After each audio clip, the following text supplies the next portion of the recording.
रोहतक में चौधरी देवीलाल की जयंती पर होने वाले सम्मान समारोह को लेकर इनेलो प्रदेश अध्यक्ष और पूर्व मंत्री रामपाल माजरा ने उचाना हलके के कई गांवों का दौरा किया।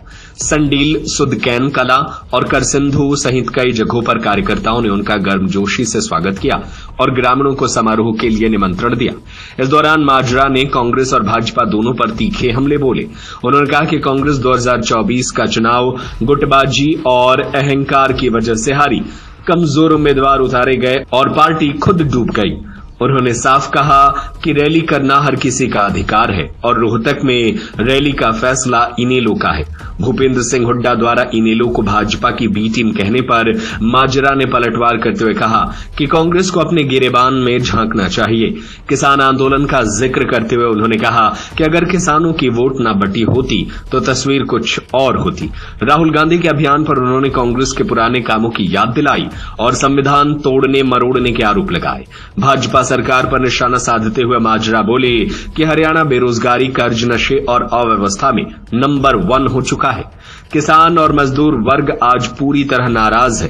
वो कुछ भी कहें, हरियाणा प्रदेश की जनता इस बात को भुला नहीं सकती कि 2024 का चुनाव जो कांग्रेस पार्टी जीती जाती थी, उनकी हट धर्मता की वजह से, पार्टीबाजी की वजह से, आपस में गुटबाजी की वजह से कांग्रेस पार्टी ने इस चुनाव को खुद ही डुबो दिया।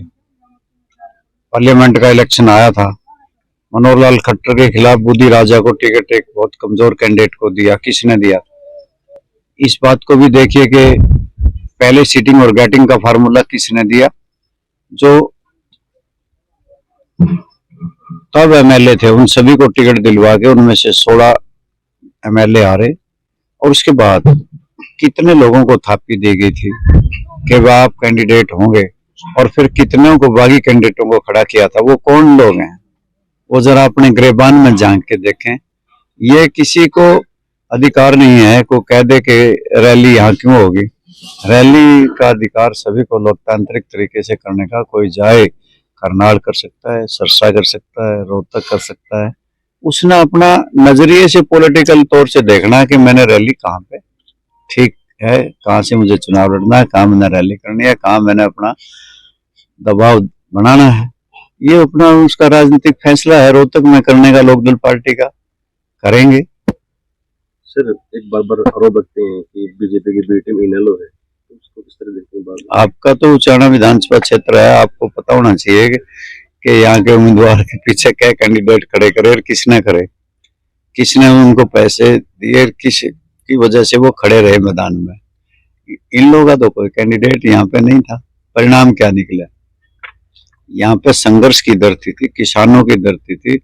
किस तरीके से यहाँ खटकर टोल पे विश्व में मशहूर हुआ टोल प्लाजा, और 3 काले कानूनों के खिलाफ लड़ाई थी, संघर्ष हुआ, 750 किसान मारे गए, उसके बाद बीजेपी जीत गई। दनौदा का टोल बहुत मशहूर हुआ और जीत गई वहां से बीजेपी।